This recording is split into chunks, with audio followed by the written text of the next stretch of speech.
Good evening and welcome to the Carnegie Town Hall.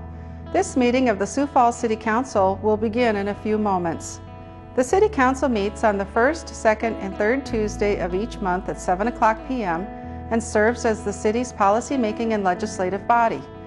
Each meeting is governed by Robert's Rules of Order unless those guidelines conflict with city ordinance or charter. City Council meetings offer an opportunity for citizens to speak directly to their elected representatives. Those in attendance are invited to address the Council during the public input segment at the beginning of the agenda. At that time, any issue that is not subject to formal action later in the agenda can be addressed. Testimony that concerns a resolution or an ordinance's second reading is only allowed when those specific agenda items are being addressed by the Council. When addressing the Council, citizens should speak directly into the microphones at the podium and state their names for the record after being recognized by the Chair. To accommodate and respect all viewpoints, citizen comments are limited by ordinance to no more than 5 minutes each. Comments should be respectful and focused on providing new information that will benefit the Council's deliberative process. The Chair reserves the right to limit the number of speakers. City Council meetings are broadcast live on CityLink and online at www.siouxfalls.org. Information regarding the City Council, its committees, meetings, briefings, and members is available by visiting www.siouxfalls.org/council or by calling the Council office at 605-367-8085. Thank you for your interest in Sioux Falls City Government.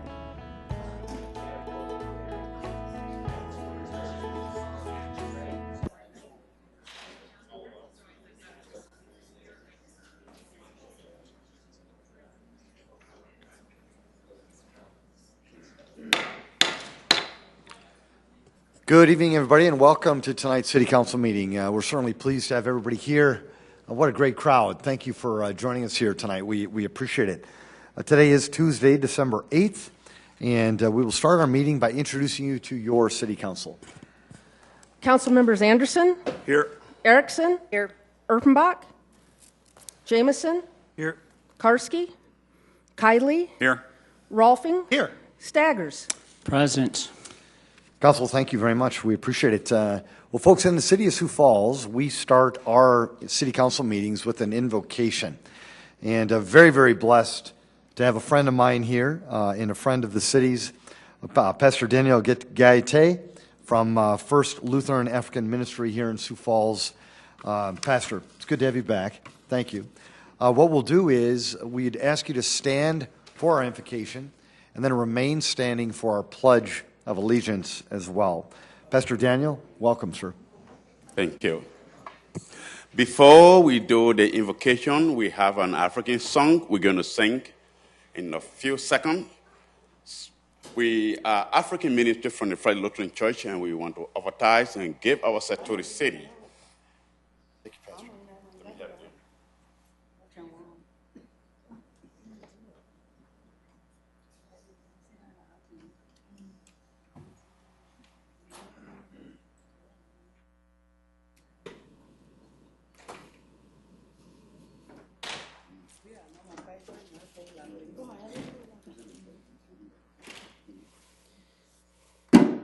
You're going to hear African samba.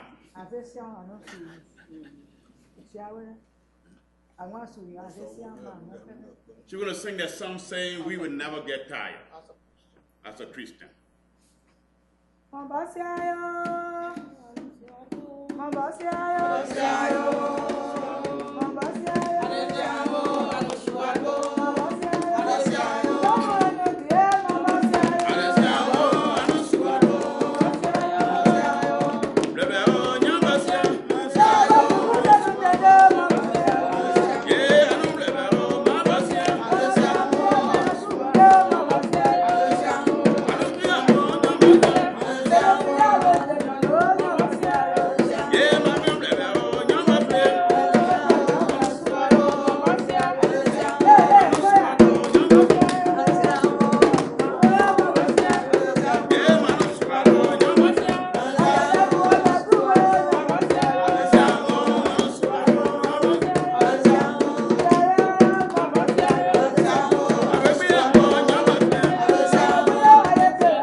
The last song say, God, where you took me from, I will never forget. I'm going to do you an invocation and a prayer, followed by a Bible voice, Matthew chapter 7, verse 24, saying, a wise man built a house over the strong, solid foundations. And when the wind blows, it never take it away because his house was built on a solid foundation. We Sioux Falls people going to build Sioux Falls on a solid foundation that no wind can come around to blow Sioux Falls away. That we always stay together and remain together as friends and relatives and brothers and sisters. Let us pray. Father, in the name of Jesus, I thank you this afternoon or this evening. Thank you, Lord, for giving us the opportunity to meet together again as people, one people together. Father God, we thank you for letting Sioux Falls councils, oh God, to giving me the opportunity to come and pray, oh God, and giving African ministry time to pray. God, I pray in the name of Jesus, Lord, that you bless this Sioux Falls city, oh God, and the council's leaders, Lord, and give them wisdom that we will build this city on a solid foundation, on a solid rock. I give you the glory because you are our God. God, we pray, Lord, that you be in this Sioux Falls and make a great relationship among others, oh God. I pray, Lord, that Sioux Falls shall move forward, oh God, in every circumstance, in every good way, oh God. We thank you for your goodness. In Jesus' name we pray. Amen. Standing before here is Martha Ball. Next is Anel Jero. The leader of the choir is Helen Taylor.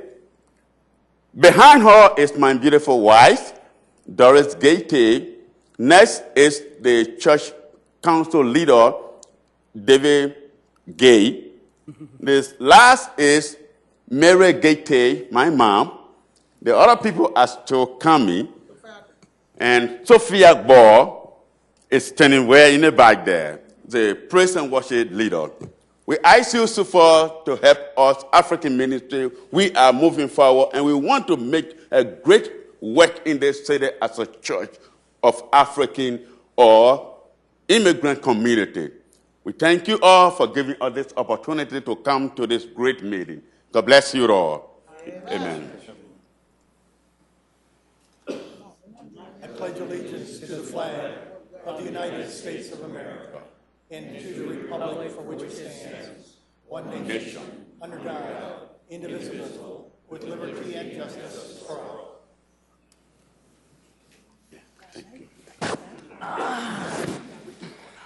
Oh, golly.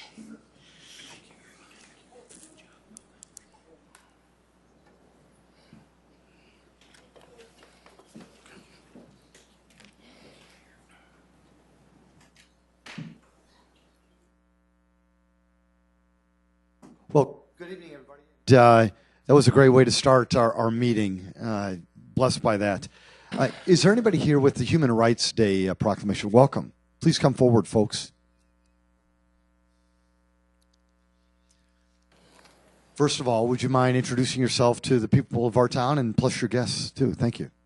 I'm Kathy Brachtelsbauer. I'm helping to organize the Human Rights Day essay contest for 7th and 8th graders. And we have two of our winners here today, and they're going to tell you their name, what school they're from, and the name of the essay they've written. That's one of our winners. Here we go. My name's Hope Grismer, and I'm from Memorial Middle School, and the name of my essay is Morning's Drink. I'm Allison Junker, and I go to O'Gorman Junior High, and the name of my essay is Safe Water for the World. Hope is an 8th grader, and Allison is a 7th grader. They're two of our 6th graders. Hope, Allison, congratulations. Thank you. Kathy, thanks for organizing. Don't leave us yet.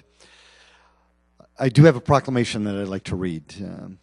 Whereas Human Rights Day is observed around the world each year on December 10th, the anniversary of the signing of the Universal Declaration of Human Rights in 1948, and has helped people all over the world to learn about their rights as human beings.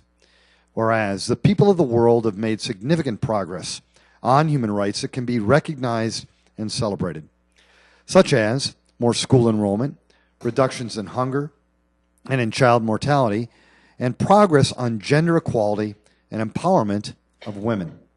However, more needs to be done to ensure basic human rights for all people, whereas special events lifting up matters of human rights, including the awarding of the Nobel Peace Prize, are often held on this day. In Sioux Falls, we have a special event, the award ceremony for the Human Rights Essay Contest for 7th and 8th graders. Whereas our 12 and 13-year-olds have been writing essays expressing their feelings and thoughts on this important topic and raising awareness about the Declaration of Human Rights and about human rights in their classrooms and in their homes. Now, therefore, I, Mike Cuther, Mayor of the City of Sioux Falls, do hereby proclaim December 10th, 2015 as Human Rights Day and congratulate the young 7th and 8th grade riders in the City of Sioux Falls and encourage the community to observe the day and to work for human rights for all people every day of the year. Thank you both for representing the great city, for your classes, and Kathy, thank you for your organization as well. Let's give them a round of applause, please.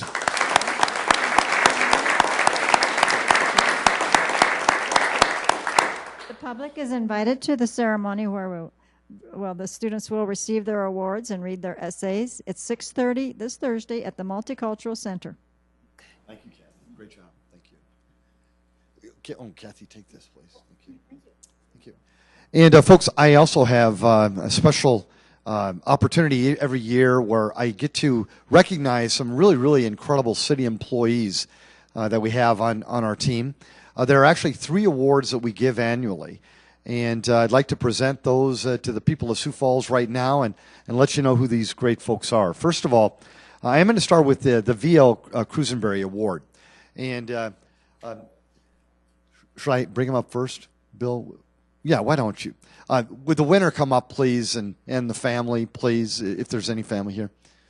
You want to do this by yourself? All right, well, they are. Well, come get up here. Come on. Come up with Mom, please. Thank you. Aaron, get up here. Good job. First of all, let me explain the award. It's the V.L. Crusenberry Award, and it's established in memory of former Mayor V.L. Crusenberry. And it recognizes and honors annually a non-management employee who demonstrates exceptional performance, judgment, productivity, loyalty, professional pride, and other noteworthy accomplishments in relation to city employment. Now, this year, we had a number of very, very worthy city employees who were nominated. And even though they couldn't all win, I definitely want to recognize them here tonight.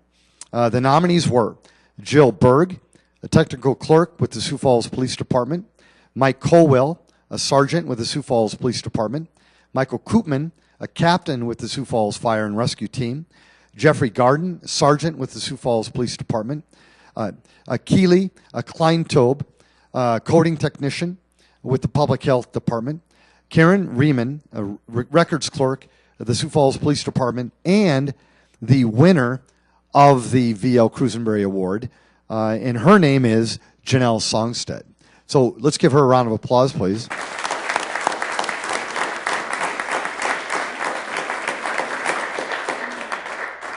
Janelle was nominated by Matt Nelson. And I do want to talk just a little bit about Janelle because she began her employment with the City of Sioux Falls in 2005 as a parking patrol employee. And then later on, the department created what's called the lead parking patrol position in 2014, and Janelle was promoted into that role. She does an excellent job of explaining the ordinances and finding common sense solutions to some of the parking citations that we have. And folks, if you're here, if you're watching on TV, you know that this parking citation gig is not an easy one. Not everybody's really, really happy getting a parking ticket. But Janelle has found a way to really make it a process where folks can understand it. She also has found a way to help take care of the appeals that often take place with parking citations. And when you do this, it really reduces the amount of time and effort and money that goes into it, and it's a much more efficient way to serve the people, so thank you. Been working with the city for over 11 years in very, very challenging role. You can imagine being on the parking patrol, and now she helps manage that team as well. And you do it in all kinds of weather conditions, hot, cold, wind, bugs, you name it. And yes, every now and then a citizen who's not really happy with you. But now as the lead parking patrol, Janelle often works with concerned citizens on a daily basis and trying to achieve a positive outcome, and she does it more often than not. This is kind of cool. It's not uncommon for Janelle to actually receive hugs in the parking office after working with citizens due to the additional effort that she receives. Now, can you imagine that? You got a parking ticket, you pay your fine, and then you give her a hug. I love it, Janelle. Thank you. And she does so many other things, too, within the city. But if you wouldn't mind, let's give a round of applause, maybe even a little standing ovation for Janelle. Thank you.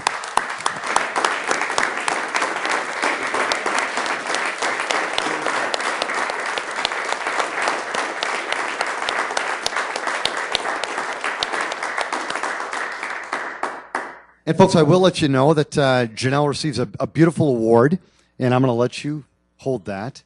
Good job. Good job. And also, maybe even just as important, it's a check for, you want that? Okay. Good job. And the check is for $500. So congratulations, and thank you on behalf of all the people for being such a great employee. And would you mind introducing, please, your family? On the end, my mother-in-law, Barb Songstead. And then this is my youngest daughter, Kylie, and her family, Ike, Isaac, and Jada. And this is my middle daughter, Mackenzie. She works at the street department. And Mr. Wonderful, Brett Songstead.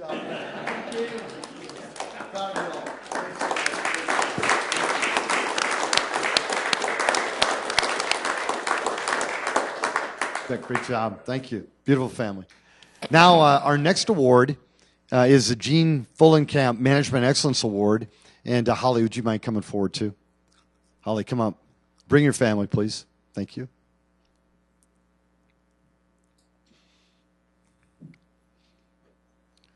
Come on over. Beautiful family. Get over here.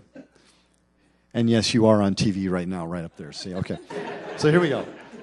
The Gene Fullenkamp Management Excellence Award, established in memory of former HR manager Gene Fullenkamp, recognizes and honors annually a high performer and leader in the mid-management employee group whose performance drives change, builds commitment, maximizes talent, and focuses on excellence in customer service. There were a number of nominees again within the City of Sioux Falls, and they are Jason Bieber, Urban Planner with our Planning and Building Services Department, Mark Bukovic, Battalion Chief with our Sioux Falls Fire and Rescue, Mike Clausen, Battalion Chief with Sioux Falls Fire and Rescue, Aaron Hartig, Clinical Quality Coordinator with the Public Health Department, Jessica Lanchin, Sustainability Coordinator with Public Works and Environmental Team, Charlotte Poutsiere with our Street Maintenance Supervisor and with our Public Works team, and Regan Smith, our Emergency Manager with Sioux Falls Fire and Rescue. But the winner this year of the Gene Fullenkamp Management Excellence Award is Holly Carpenter.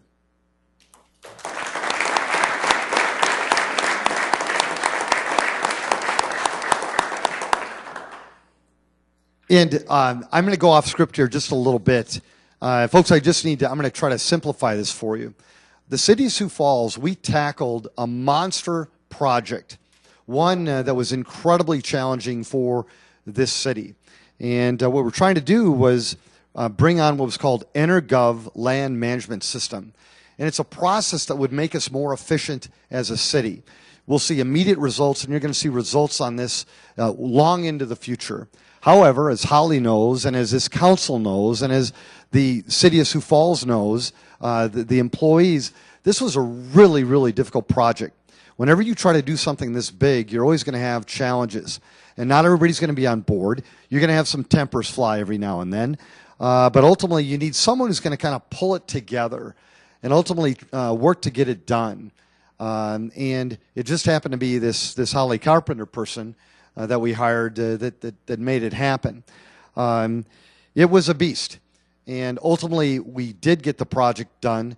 It is implemented now. We're making even more improvements to it. But I'm just really, really proud of the team that ultimately came together to get it done. And it was Holly that was ultimately the glue that made it happen. And so, Holly, we're blessed to have you on the team. Thank you. And she's actually not worked for the city very long. She actually was hired in January of 2015 and has already made just an incredible impact. And again, I just want to thank you. You're also going to get $500 and also a really nice award. And I'm going to give that to you, son. Okay, and I'm going to give the money. I'm going to give to you.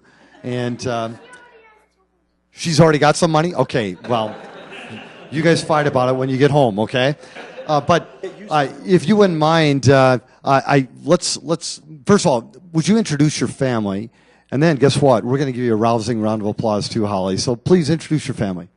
This is my son, Davin. Hi, Davin. And he's 7. And this is my daughter, Abigail, and she's 9. Don't forget your husband. Oh. And my husband, who could make it tonight, is CJ. CJ? Yep. Well, very good. Well, on behalf of the people of our town, again, we're very, very pleased to have your mom working with the city.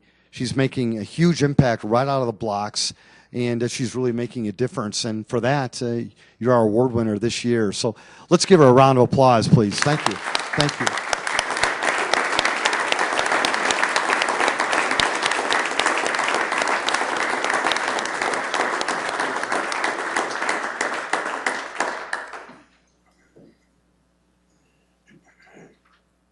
And then we do have another award. It's called the 2015 Excellence in Safety Award. And Gene, would you mind coming forward too? Thank you, Gene. Thank you. Is your hubby want to join you? Get up here, Gene.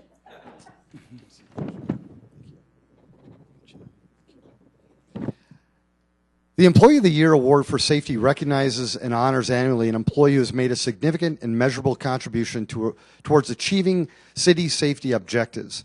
Employees nominated were chosen by their supervisor for their ability to motivate coworkers, contribute to a heightened safety awareness, and ultimately a safer working environment. Folks, you just have to understand something here.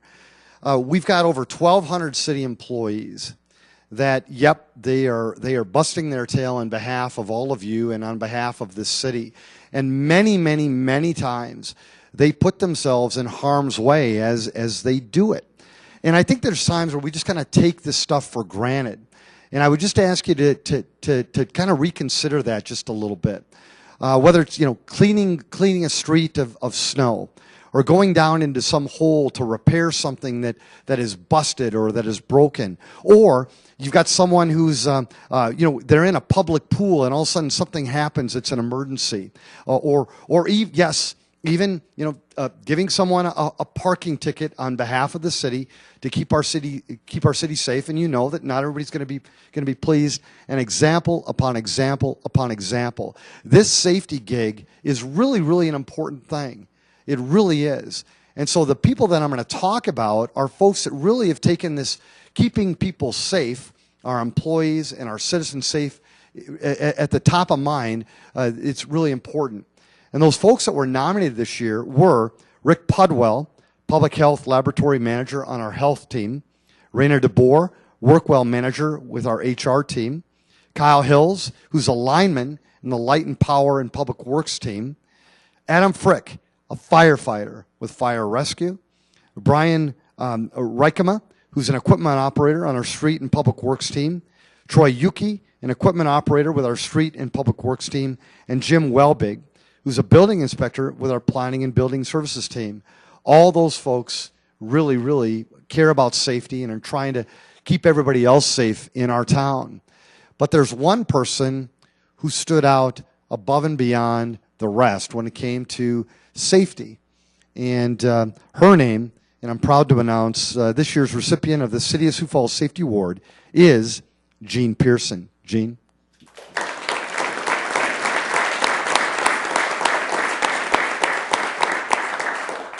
Jean was nominated by Alicia Luther here on our Parks and Rec team. And I'm just going to talk a little bit about Jean. certainly a natural leader, and she's a recreation program coordinator here in our town. She's responsible for the supervision of the aquatics program, where she hires, trains, and supervisors over 150 seasonal staff each summer. And again, these are folks that are, you got all these kids, all these people coming to our public pools, and guess what? It's our job to make sure that they're safe. And that's what Jean works on with her team. She serves on the safety committee for the department and as a safety champion for the organization. The Sioux Falls Parks and Recreation Department Aquatics Program serves an example to not only folks in Sioux Falls, but all across South Dakota. They review what our program is doing to keep our kids safe and our adults safe as they're in our swim pools, and Jean is driving that effort. She conducts extensive preseason trainings and conducts weekly emergency procedure trainings at all facility. The training that the lifeguards of the City of Sioux Falls receive is by far the most extensive in the region and is well known among other communities as well. Staff emphatically praise the amount of training offered to ensure that they are up to the challenge of saving lives.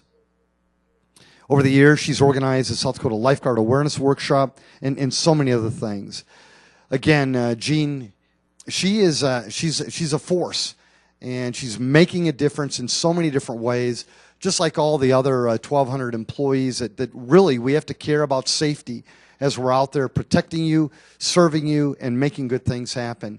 But for this night, Jean, we are recognizing you as a champion for safety when it comes to the City of Sioux Falls, and for that, we're truly, truly thankful. So, on behalf of the City of Sioux Falls, I am proud to announce that Jean Pearson is the Employee of the Year for the Award for Safety of the City of Sioux Falls.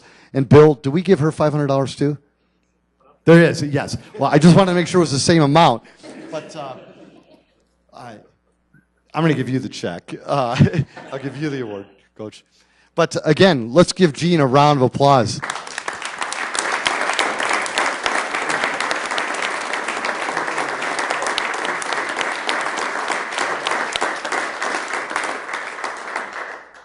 Jean, did you want to introduce? I should have. You introduce. Who is that boy with you? That would be my husband, Lyle. That was Lyle.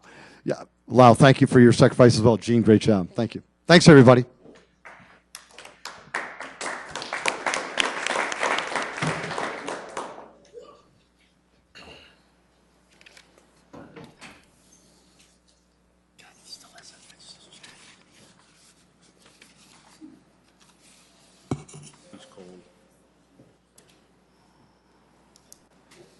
Council, thank you. We'll now move to our consent agenda. Any motions or changes to our consent agenda? Move for approval, Anderson. Second, Rolfing. Been a motion to approve our consent agenda and has been seconded. If there is no further discussion, a roll call vote, please. Council members Erickson, Yes. Jamison, Yes. Kiley, Yes. Rolfing, Yes. Staggers, Yes. Anderson. Yes. That has passed 6-0. Thank you, Council. Now move to our regular agenda. Any changes to that, Council? Move for approval, Anderson. Second, Rolfing. Council Chair Anderson Jr. would like to approve our agenda tonight, seconded by Councilor Vice Chair. A roll call vote, please. Council members Erickson, Yes. Jamison, Yes. Kiley, Yes. Rolfing, Yes. Staggers, Yes. Anderson. Yes. Thank you. That has passed 6-0. Folks, again, welcome. We're pleased to have you here.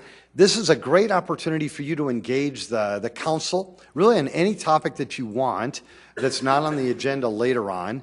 Really, we just ask two things. Introduce yourself to the people of our town, and then please keep your comments to 5 minutes or less. But please, come forward. Anybody want to speak?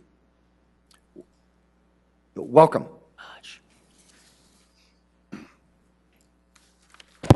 Hello, I'm Roger Ogersma.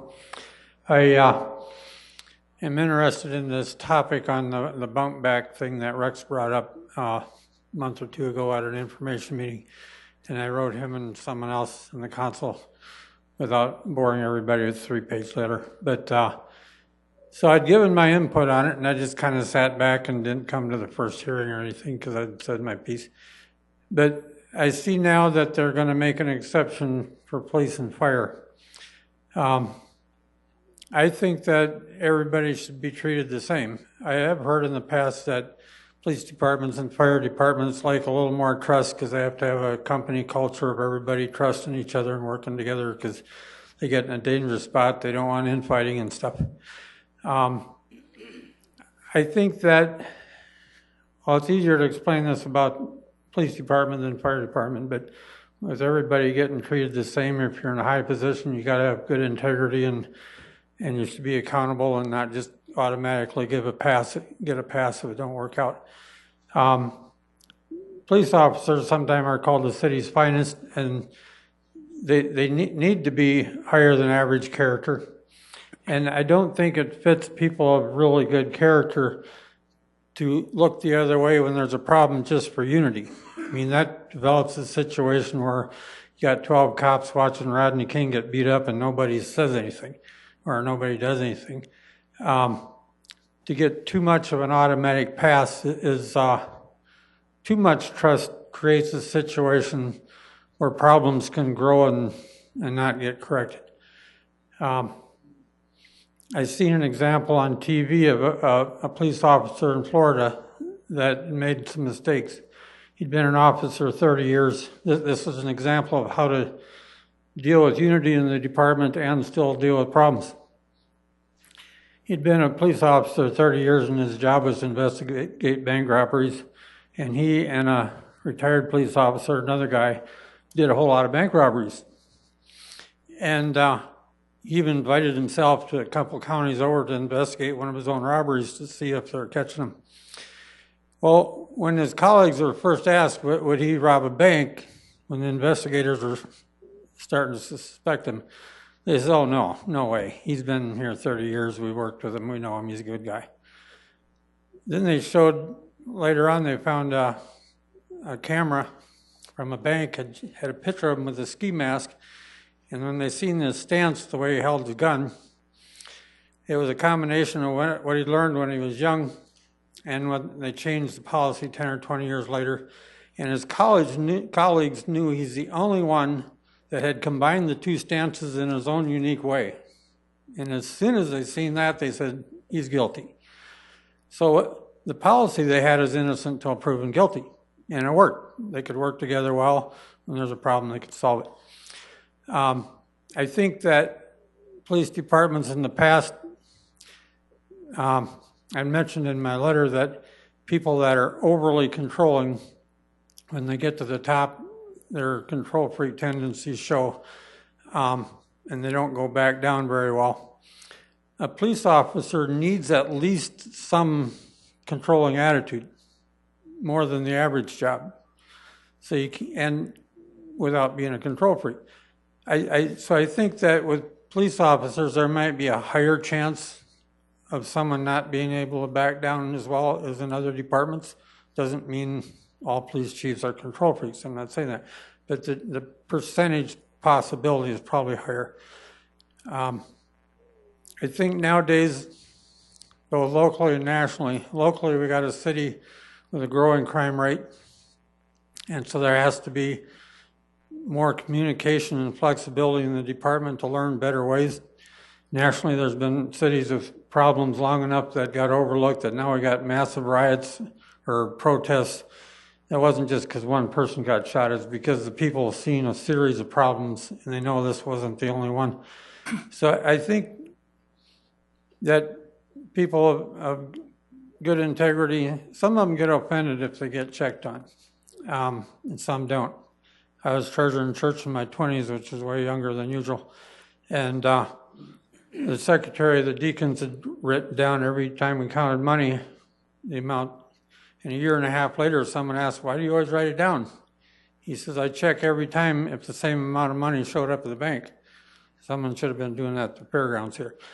And some thought, since I was the only deacon with college, and they thought, they thought I'd be offended. I said, no, I'm glad you proved I'm honest. So, and one little comment on the... Roger, I'm going to have to ask you to, you're past your 5 minutes, but we do thank you for your opportunity, for your conversations tonight. Thank you. Folks, is there anybody else who wanted to engage the council tonight? Welcome. Good evening. My name is Josh Kaiser. I live at 1508 East 34th Street. Josh? And back to the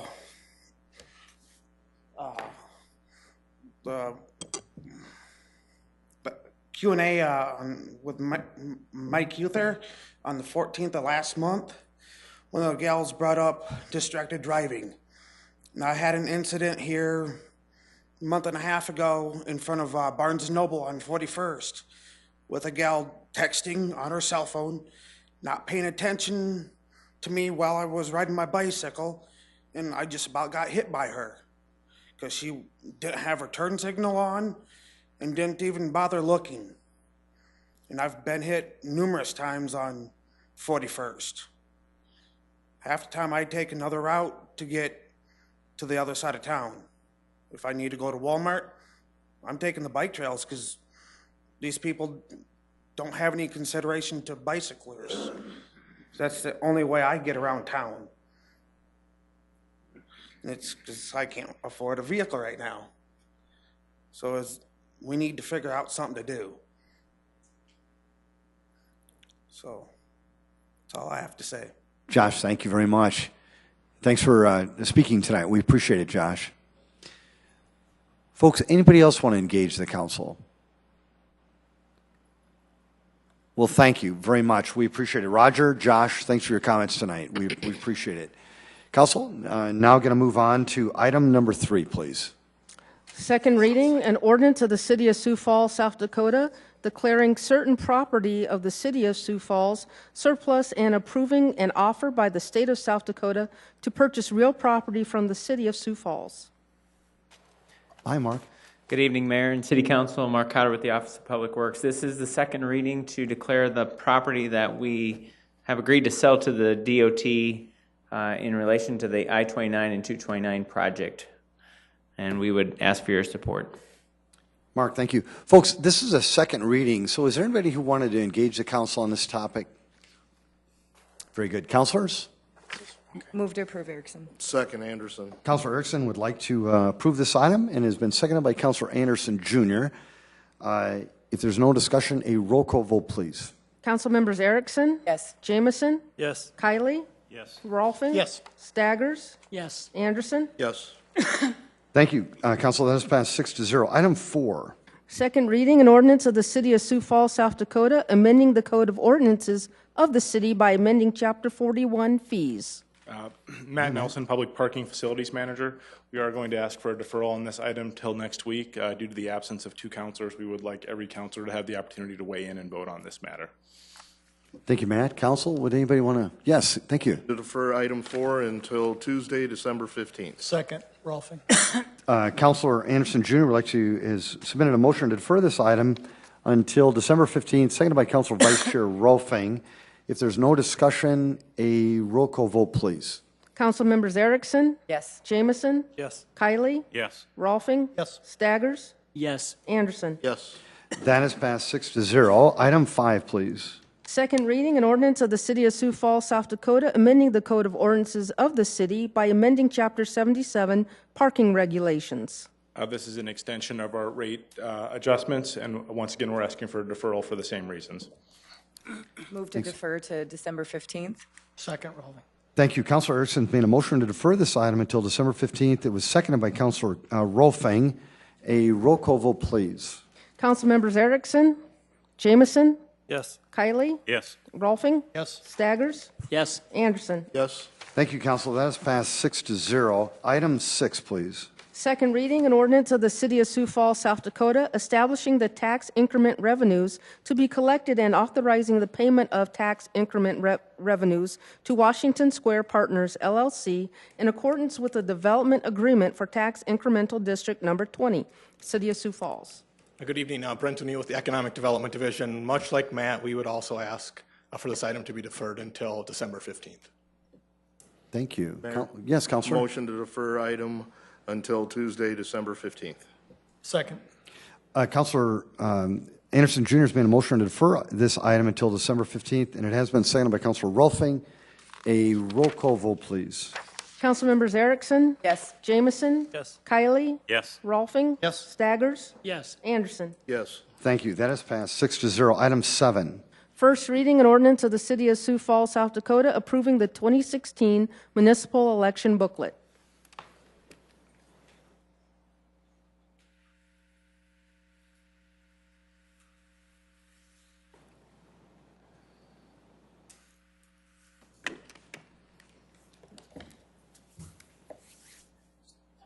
Thanks, Jim.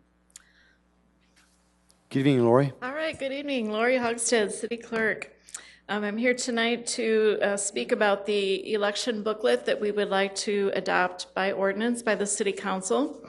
As our city attorney states, the deadlines that are put into this document will be force of law, the deadlines that we will be using for the various campaign finance reporting. We are putting these in place, of course, for our election of April 12, 2016, and our possible secondary election of May 3, 2016. In November, the City Council made revisions to Chapter 38, which is our election ordinance section, and as part of that change, we went through and took out all the items that were duplicated in Chapter 1227, which is the state law in reference to campaign finance guidelines. Also, we have the authority to adopt specific filing and campaign finance reporting requirements and felt this election booklet was the best place to do that. The booklet is just about 70 pages. Rather than having so many attachments, most of the items are incorporated within the book.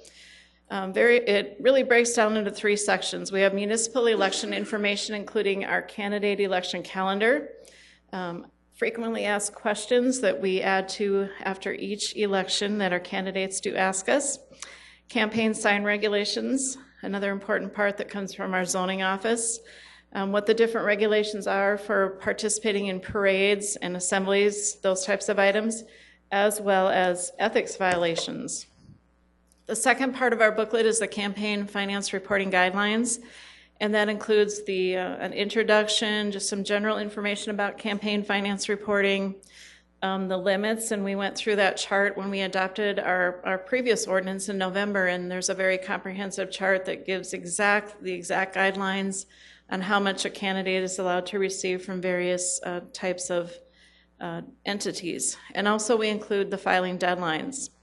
And then the third part of it is just our various items that are incorporated into the booklet that we call our appendices.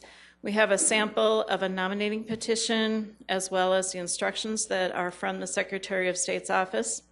We have our city ordinance section in there so that the candidates can review that. And also, most importantly, Chapter 1227, campaign finance reporting requirements are included. A district map, the statement of organization, statement of financial interest, and campaign finance disclosure statement are all documents that are required to be filed during a campaign. And in addition, you may need to file a communication statement, and that will be part of the booklet as well. I do want to add that all of those forms have come from the Secretary of State's office. We have a great collaborative relationship with them, and they put together the campaign finance reporting guidelines for local elections for municipalities. So why recreate what they've already done and done a fantastic job of? And I did take the forms this week and was able to set them up as templates so that there's form fields. You can go right in and enter the information, save it, print it out, sign it, and send it in. So it should be real easy to fill out from here on out, that they're going to be able to be filled out on the computer. We'll have those available on our website. And tonight, of course, is our first reading. Second reading is slated for next Tuesday, the 15th, and this booklet will then be ready to post and to distribute to our candidates starting in early January.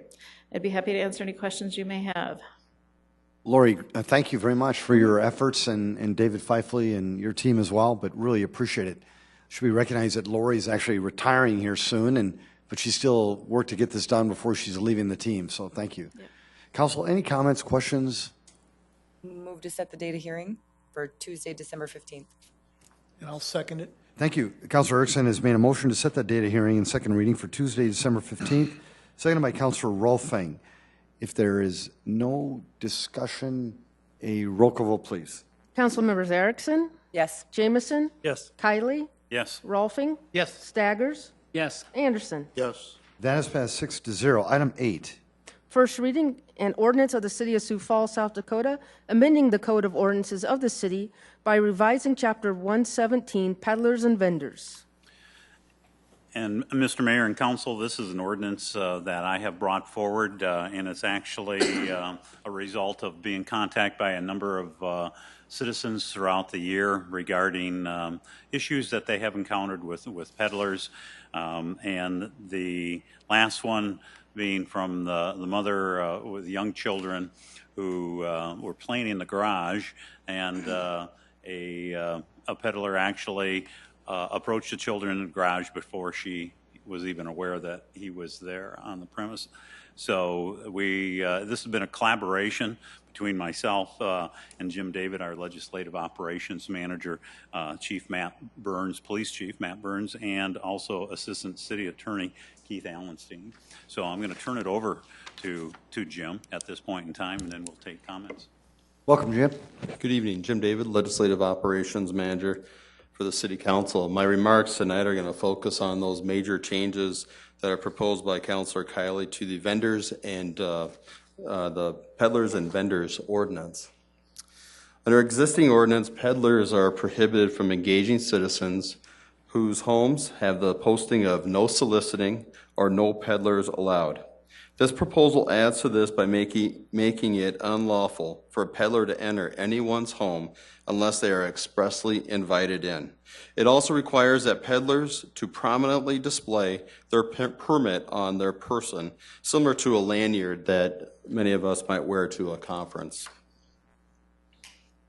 This proposed ordinance also amends that the application process to include the applicant's previous cities and towns that they have worked in over the last 5 years, and their driver's license number and South Dakota sales tax number. Also under the proposal, the standards for denial of a peddler's permit are laid out. No permit would be granted to someone convicted of a felony sex crime, a conviction of indecent exposure within the last 5 years, a crime of violence or burglary within the last 10 years, and no permit would be granted to someone convicted of theft or fraud, has a felony possession, distributes a controlled substance in the last 5 years, who knowingly omits or provides false information on the application. The police department would reserve the right to deny an application for any good cause. The proposal would also permit denials based on convictions in other states, and any denial could be appealed by the applicant. And finally, this proposal adds suspension to the police department's toolbox for enforcing this ordinance. A license can be suspended for 90 days at a time with a 1-year maximum.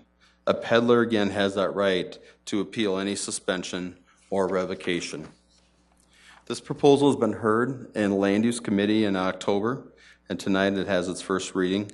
And the request is to have second reading on December 15th. I'd be happy to answer your questions. I'm sure Councilor Kiley would also. Councilor Jim, thank you very much. Appreciate that. Council, any comments on that? Yeah, Councilor Anderson Jr. Just have one question on that suspension part. The 90 days, is that the minimum or can it be up to 90 days? I guess that's 90 days at a time, up to until they have to redo or reissue the suspension for another 90 days. So it can only be in 90-day increments to a year maximum. So it can be less than 90 days, but it has to be in 90-day increments for the suspension. Yes, Councilor Erickson. I got a question, please, for Councilor Kiley or whoever can answer it. My question is if it is suspended, what if they continue to operate? I know that when I worked at Department of Revenue, that was a major thorn in my side, that we're constantly chasing people that, well, I'm going to do it anyways. I'm going to sell my books or my cleaning supplies or whatever it is. If that's the case, I know we used to contact the police department and they were very, very helpful back then.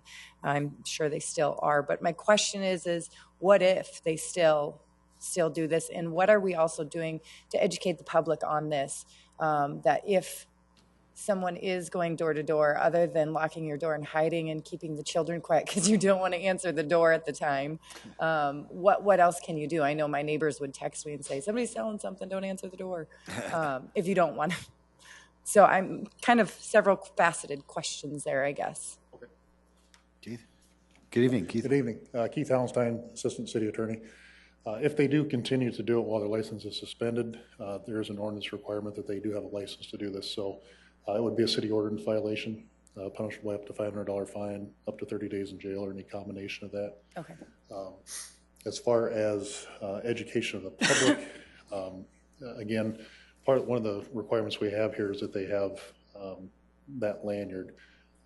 And so obviously looking for that procedurally, if we do suspend, we would have to obviously remove that person's lanyard from their possession. So that would be one way for the person to know. Is there a peddler hotline? Like, I know if you know, we've got the pothole hotline, we've got the snowgate hotline, we've got all these different hotlines, if you will. Is there a hotline that we can call if somebody's coming door to door and not acting appropriately? I think I can answer part of that anyway. In addition to calling Councilor Rolfing, you could always check. What we are hoping to initiate as well, along with the changes here, is a database that could be listed then on our city website. So if there are ever any questions whether somebody is legitimate or maybe there's a feeling that they forged their ID, they can access that information on our website too to verify that. Okay, and one last question, if I may. I'm sorry. Counselor. I wasn't on land use, and so I didn't ask that many questions at that time. 0 questions, actually. My other question is, who is required to have this? For example, I know that there's a lot of the marketing, you know, I'm selling magazines, I'm selling cleaning supplies, but there's also the door-to-door for if we had a hailstorm. I know that door-to-door people come and say, oh, let me get up on your roof and check out your roof. Are they considered a peddler at that time? Even though I work for 1, 2, 3, 4 roofing company, am I required then to have that? I mean, we have garbage companies, we have cable companies that have come to my door personally. Sure. All of those would need a peddler's license? No, for instance, anybody that if you respond to something that's been left on your door and you contact them and state that you would like to have their services, then they can come to your door, and we do have a situation similar to that. And I don't know if Keith, if you want to address any others, but that would be an example of where they would be exempt. Also, the charities, for instance, the not-for-profits, we would not hold them to this ordinance as well. No, okay, but my question is you know, you have your cleaning supply company that they hire a bunch of college kids that come and stay, and they're working through college and they're selling cleaning supplies. I'm going to use that as an example. But I've had people that, I don't want to use business names, a cable company, door to door, has come to my house asking me, what services do you have? What can I do to get you switched? I've had a garbage person come to my house. Same thing, and I'm sure they're working on a commission type thing to get as many people signed up as possible, get you to sign their iPad contract. Would they be considered a peddler at that time? It's my understanding if they're soliciting business, then yes, they would be. At any time, okay. Yes. And I'm assuming that political candidates are exempt from this? Yes. Okay, thank you. And I might say you brought up an interesting point earlier too. The individual who had contacted me last, the mother with the young children, they were very innovative within their own neighborhood. They actually had put together a Facebook page, and then when they had individuals that just were not taking no for an answer, they would actually communicate among themselves that individuals were in the neighborhood. And so that indicated to me that we really need to do something to beef this up. And I commend your efforts with this, because being, you know, home with my kids when they're home from school and people coming around and being by myself and others in our neighborhood, we also have a Facebook page and we share information if anything is out of the ordinary, which is extremely helpful, as well as texting, etc. But I like that we're tightening up some of this for the bad apples. But we don't want to make it unreasonable for those that do seek to make ends meet by going door to door. Exactly. I was just going to say, we don't want to prohibit the individuals from earning a living, but this is more about public safety than anything else. Thank you. I'll move to set a Keith, second. Oh, if you wouldn't mind, Keith, though, Councilor Erickson did ask a question that I don't think has been answered, and I don't want to speak for Councilor Erickson, but she is looking for a definition of a peddler, and it's not within Chapter 117 peddlers. Can we get a definition, or can you give a definition? Yeah, we have one. It's actually on the screen now. That's one change. That's not being changed, so it's not included in this. All right, 'cause these are only the changes here. We do have a definition of peddlers, which would cover the types of situations that Councilor Erickson was talking about, and unbeknownst to a lot of people, also covers not just people going door to door, but anybody operating a temporary business as well. Okay. Councilor, another comment? It's okay. I'm just, Schwann's, do they need one?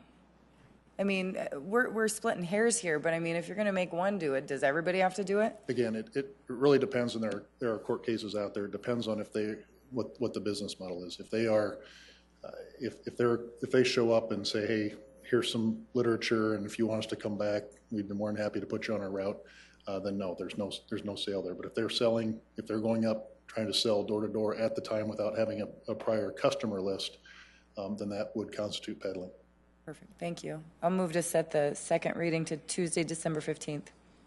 Second, Anderson. Councilor Erickson, thank you for that. Councilor Anderson Jr., thank you as well. A roll call vote, please. Council members Erickson? Yes. Jamison? Yes. Kiley? Yes. Rolfing? Yes. Staggers? Yes. Anderson? Yes. That is passed 6-0. Thank you. Item number 9. First reading, an ordinance of the City of Sioux Falls, South Dakota, providing provisional supplemental appropriations for snow removal operations. Good evening, Mark. Thank you, Mayor and Council. Tonight we have a short presentation for you to just demonstrate that this request is provisional in nature. Essentially, we were very concerned with the intense November with 2 significant snow events back to back. 1 week after the next, and not knowing if that weather pattern was going to change. If that was certainly going to line up and continue through December, it would have had a significant risk on our budget. We certainly don't want to have any budget scenarios where we're not prepared to actually go to the field. And so with 2 council meetings left, and since essentially with the abundance of caution that we still do have a substantial budget, but again, not knowing if that weather pattern was going to continue, we worked with the city attorney's office and the finance department to truly ask the question, is there a provisional or a conditional budget supplement that we could bring forward? We've not done this in the past. In the last 10 years, we've only come before you for one other budget supplement for snow. That was in 2011. It was for $1.8 million, and we did not use that supplement at that time, but that was essentially the same situation. So tonight we bring to you a new process. It's provisional supplement. It would be up to $2 million. And tonight I also have with us Galen Huber, our street fleet manager, and Dean Borkhardt, our operations manager. So we're here to answer your questions on this first reading. Okay. All right, just to give you a sense again, our snow year is also our calendar year. So it starts in January of 2015 and takes us through December 31st of 2015. Our new budget will reset on the 1st of January in 2016. So far this year, we've had 35 inches of snow. Our average for this part of the country is 44.5. The monthly totals are shown. November was the 4th snowiest on record. We did start 2015 with a snow budget of $7.86 million. We've gone throughout the city and into the neighborhoods 4 times throughout the course of 2015. We've also had 10 de-icing events. As we've managed our finances and modeled out December with what we understand as our fixed costs, right now we're managing with $1.5 million of available budget in our existing budget to address snow events. Again, this is an abundance of caution, and when we came out of November, just again very concerned that that weather pattern will continue. We wanted to just make sure we're ready if the weather pattern continued. So that is this supplemental budget for up to $2 million. There is a lot of discussion economically across the country that as these big snowstorms hit and how much they essentially bring a city to, in some cases, to a stop. You've always been very supportive to keep this city moving. As soon as the first flake drops, Galen and his teams are out. They strategically deploy assets into about 18 separate snow districts. We keep the emergency routes moving, and then ultimately, once the snow stops, we'll go into the neighborhoods if needed and plow the city out curb to curb. There is just a recent study in 2014 that really emphasized the cost of timely snow removal is a small cost to pay against the economic impact of a city. This is one of our favorite pictures. We did want to highlight that there's multiple departments that are involved when we go into a snow removal operation. Police, fire, parking, finance, and public works greatly appreciate your support. And last, certainly want to emphasize one of our greatest tools. First, it's our people, and second, it's our equipment. Now you see throughout the neighborhood some of the best machines. They are 6-wheel drive. The cabs create great visual for the operators. The light packages, once Galen and his team go into the operation, they are going into this operation with 12-hour shifts, and we rotate teams in every 12 hours until we're done. This particular machine also shows the snow gate. They've been working very good this year. We're getting very good feedback from the neighborhoods. And so tonight, again, Galen's here, Dean's here. I'm here to answer your questions. Mark, Galen, Dean, thank you. Council, any questions, comments, concerns? Yes, Councilor Jameson. Mark, could you just state again just how crystal clear as you can that if the money isn't used for snow removal because we have great melting weather after an event or whatever, what happens to that money? Those dollars go directly back into your reserve accounts, and they will only be used for snow removal. Same will go if we have clear weather throughout the course of the end of the year. We'll end up turning back some of our existing budget, and that's ultimately what our goal is each year. But this year is just proving to be pretty intense. And if I could, Mark, on this picture here, behind the motor grader, there's a vehicle. Can you describe that? And perhaps who was that? Looks like a yellow truck to me. So Does it? I'll have to zoom in closer. I just noticed that. Council, any... Set the date for the hearing and second reading for Tuesday, December 15th. Second, Rolfing. Thank you, councilors. Appreciate that. Thank you. If there's no further discussion, a roll call vote, please. Council members Erickson? Yes. Jameson? Yes. Kylie? Yes. Rolfing? Yes. Staggers? Yes. Anderson? Yes. That's passed 6-0. Item 10. A resolution vacating the South DeSoto Avenue right-of-way from the south right-of-way line of East Garfield Street to approximately 128 feet south of as shown on the exhibit. Thank you, Chad. Welcome. Good evening, Chad Hebe with the Engineering Division. This right-of-way is not improved. It is north of Arrowhead Parkway and just west of Foss Avenue. If vacated, a utility easement will be maintained, and if vacated, this land will be used in the future redevelopment of that area. Engineering recommends approval. Chad, thank you. Folks, is there anybody in the audience wanting to speak to this item? Welcome, sir.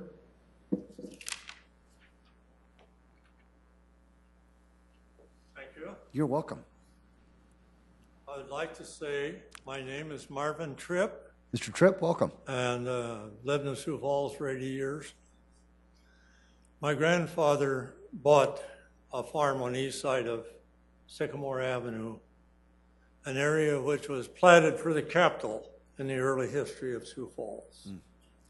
And consequently, not being the capital, all of those roads in there, which have basically all been vacated out because there's no need for them whatsoever. We are the contiguous landowner yet, the third generation to own part of this property. and Mr. Aston is the other. And we approve the resolution that this little piece be deleted or vacated. Thank you. Mr. Tripp, thank you. That's great history. Beg your pardon? Great history lesson. Thank you. 102 years, yes. Yes. Right there. Very good. Well, I appreciate you coming, and I know the council does too. Move for approval, Anderson. Second, Kiley. Councilor Anderson Jr. has made that motion to approve this resolution, seconded by Councilor Kiley. And certainly appreciate the support of Mr. Tripp. And Council, a roll call vote, please. Council members Erickson? Yes. Jameson? Yes. Kiley? Yes. Rolfing? Yes. Staggers? Yes. Anderson? Yes. That is passed 6-0. Thank you. Item 11. A resolution declaring the necessity to construct sidewalk on North 4th Avenue and assessing the cost to each lot or tract of land benefiting thereby. This resolution is associated with the installation of sidewalk on the east side of North 4th Avenue between Maple Street and Benson Road. Many people live, work, and walk in this area, and there is a need to complete the installation of those sidewalks. On the map in front of you, you can see the bus stops indicated. You can see the areas in red where sidewalk is missing, and you can see the areas in blue where sidewalk is installed. Back in April, you did approve the resolution of necessity to require the installation of sidewalks on the west side, and now we're bringing the resolution of necessity to construct the sidewalks on the east side. This resolution does include 8 properties. If approved, we will notify the property owners that they have until July 1 of 2016 to install the sidewalk. If they do not complete that task, then we will contract that work and have it completed. And then following the construction, we will come back to you for a resolution of assessment to assess those costs of those properties. The properties in this resolution were notified of tonight's hearing, and this resolution is in accordance with state law and city ordinance. Chad, thank you. Folks, anybody want to speak to this item? Council? Move for approval, Anderson. Second, Kiley. Rolfing. Thank you. Councilor Anderson Jr. has made a motion to approve this item, this resolution, seconded by Councilor Kiley. If there's no further discussion, a roll call vote, please. Council members Erickson? Yes. Jameson? Yes. Kiley? Yes. Rolfing? Yes. Staggers? No. Anderson? Yes. That is passed 5-1. Thank you. Item 12.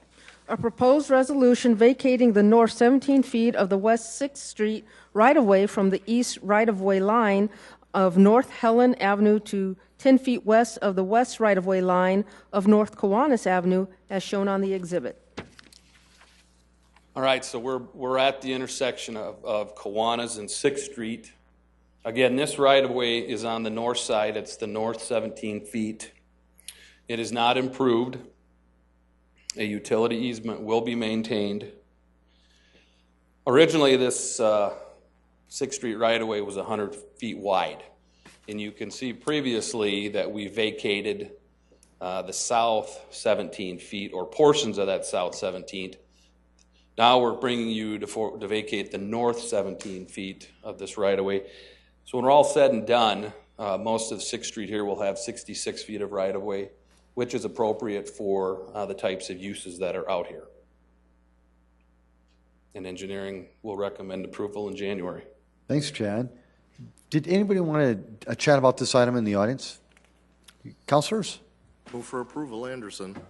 Second, Kiley. Councilor Anderson Jr. has made a motion to approve this resolution, seconded by Councilor Kiley. A roll call vote, please. Pardon me, Mr. Mayor? Yes.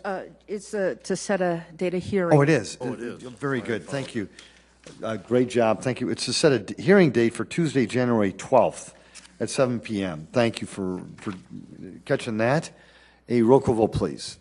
Council members Erickson? Yes. Jameson? Yes. Kiley? Yes. Rolfing? Yes. Staggers?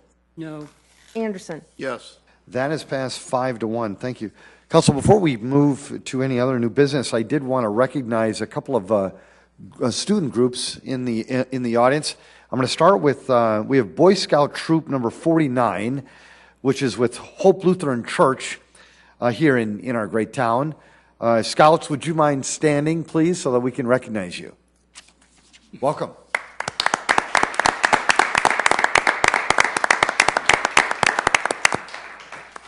And I also know that we've got another group of students here, and I apologize. Students, why are you here?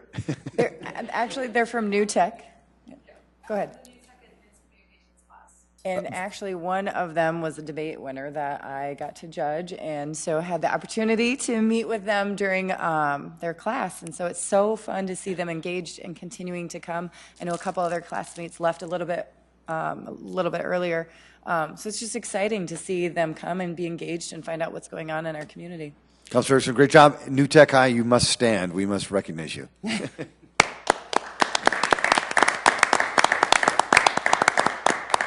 Mr. Mayor. And we have some older students in the room too, but I'm not going to make you stand. So yes, Councilor I Erickson. just want to recognize my 5-year-old has been with me today Very since good, 3:30, and he loves coming to meetings. He's coloring each and every one of you a picture right now. So he's been so good. Charlie, stand up and say hi, buddy. Charlie, thank you very much. Appreciate it, Charlie. And again, I think it recognizes the sacrifice that stewards that want to serve in government have to do. It not only is their own time, but also a sacrifice of their family as well. So, Councilor Erickson, I commend you for that. And Charlie, I'll take my picture whenever you're ready, buddy. Well, Councilors, any other comments before we adjourn tonight? It's been a busy day for you. All right, very good. Move adjournment. Second, Erickson. Been a motion to adjourn this meeting. It has been seconded. All those in favor say aye. Aye. Opposed? This meeting is adjourned, Sioux Falls. Make it a great, great night.